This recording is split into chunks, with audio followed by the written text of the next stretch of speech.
Welcome back, everyone, to our special winter weather Getting Answers. Now, we've already touched on this year's forecast, as well as the problems ice can cause during the season. And now we turn our attention to the climate to see if our winters truly are different from the past. Western Mass News meteorologist Jacob Wyckoff tackles that topic. When I'm out and about in the community, one of the things that I hear the most is how bad the weather was back in the day. Now, is that true? Was the weather really that bad? I've got a lot of data to go through. Let's see what I find. Data for Westover Air Reserve Base dates back to the 1940s, and what I've done is I've graphed the snowfall back to then to see if there's any trend we can find. For extremes, Springfield only got 16.1 inches of snow in 1979 to 1980. Compare that to the record amount of 107.7 for the winter 1995 to 1996. On this graph, we can see the yellow line as the trend. There has been a very slight decline in snowfall in more recent years.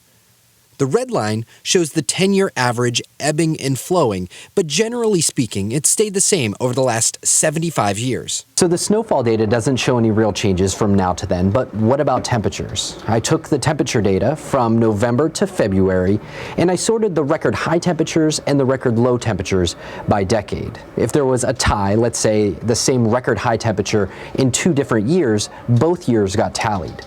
The results are pretty interesting. When it comes to our coldest decade, the 1960s takes the cake with 36 record low temperatures.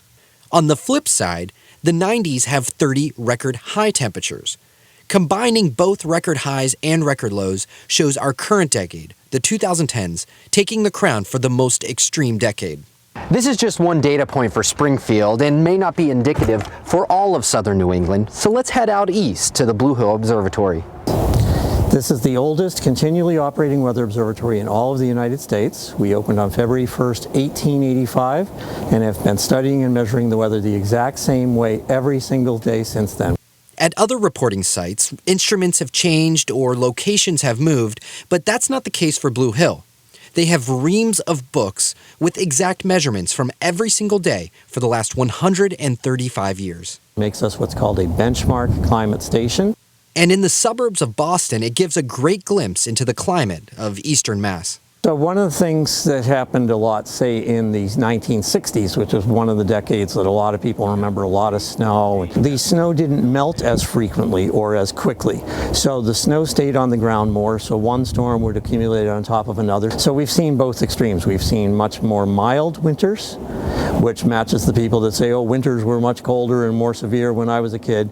That is likely true, but then we can show them a winter of 2015 and say, look how much snow we got. This fits into our current climate change research, where extremes are getting more extreme. Cold shots are getting colder, and mild spells are warmer. So why do our memories make us think that it was so much worse growing up? What actually happens with memory is that it's much more malleable, much more fallible than most people realize. Western Mass News spoke with Matt Brubaker, an assistant professor and director of the undergrad psychology program at Springfield College.